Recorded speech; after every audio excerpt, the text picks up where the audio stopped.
Here's the top 5 biggest mistakes that buyers make throughout the buying process.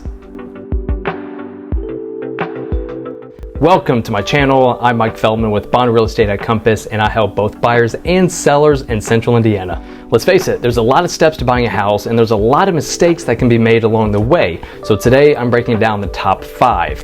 If you find this information useful, smash that subscribe button so you can get weekly updates on all my videos. The first mistake, and probably the biggest one and most common, is starting the search process before chatting with a local mortgage lender, a reputable mortgage lender, I should say. Don't get me wrong, looking at houses is a lot of fun, but if you can't afford the house that you're looking at, you're just setting yourself up for disappointment.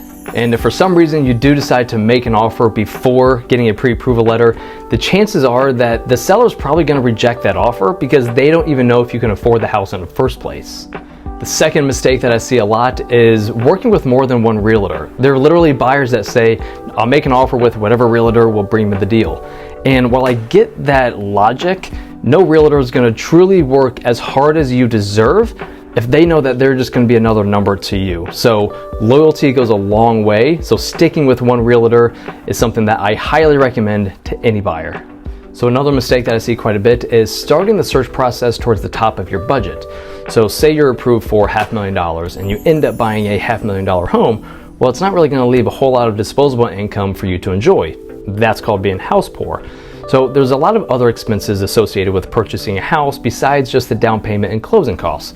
There's things like, doing certain updates or painting or updating the landscaping, that sort of thing. And there's other secondary expenses such as furnishing the place and buying a lawnmower or a garden hose, and all those other small little fees small little expenses really add up. So I would not recommend going towards the very top of your budget. The fourth mistake that I see buyers make is relying too much on third-party opinions and not the professionals. So that could include getting your market updates and your real estate news from the media, which is probably conveying the information from a national perspective, not a local perspective. Only a realtor will be able to convey information from a local perspective. That could also mean relying too much on non-real estate professionals like someone's parents to help navigate the negotiation or inspection process. So no offense to somebody's parents, but they've probably only purchased a handful of homes in their lifetime as opposed to a real estate agent who's helped dozens, if not hundreds of people buy homes throughout their entire career.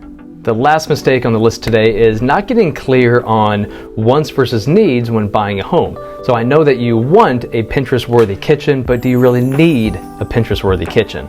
Buyers often think that a house has to check all their boxes before making an offer, but unfortunately that's next to impossible to find. So buyers have to be realistic on what they want versus what they need in a house. Buyers have to understand that there's going to be things that they need to be flexible on. So you want to live in an older house with a lot of character, you probably won't get the walk-in closet that you dreamt of. Or you want to be in the best neighborhood but you have a limited budget, well, you probably won't get that white kitchen with quartz countertops. So those are just 5 of the ways that buyers can make mistakes throughout the entire home buying process. The complete list is a lot longer, so if you want to know what the complete list is like, then all my contact information is below. Reach out to me today. Again, I'm Mike Feldman with Bond Real Estate at Compass. Thank you for watching today. Until next time, take care.